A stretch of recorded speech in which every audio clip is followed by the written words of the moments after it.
And with each of those ways, we're going to talk about them a little bit, and then we're going to give you 3 questions to go back and ask. So grab a pen, grab some paper, rewind if you need to, take some notes, and let's get into it.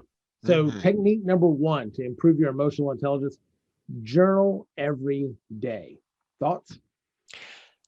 So often people, when they say journal, oh, that's something else I have to do. It takes time. I've got to write it out, or I have to type it onto my keyboard so that I can see it in a document. What's nice about journaling, and we both do this every day, is the fact that it does give you time to listen to your own thoughts. And when you're putting them down in writing, there's something that happens. And I think it's kind of like a learning experience that you're having, or at least certainly an awareness experience, because when you're journaling, you're jotting down things that have happened.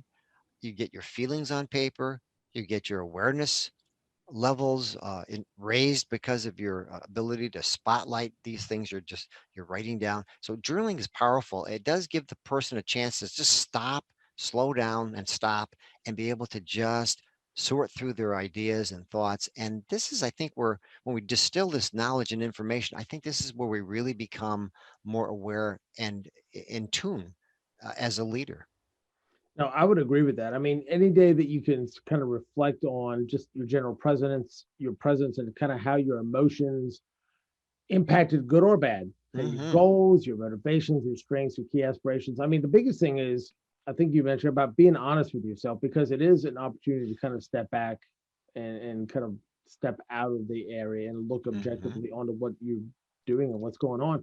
What's been good, what's been bad. And if you can kind of identify some trends, showing that to somebody else that you really trust Hmm. and kind of get their thoughts on it, because sometimes they may see it differently than you're observing it. But it's that being real with yourself and being authentic is absolutely true. And that's one of the things that once you kind of understand that for a while, then you can kind of develop a plan on basically based on what works and what doesn't work, to be able to improve and say, okay, these are the things that I've been doing when I have been able to keep my composure and do well and manage my Hmm. emotions.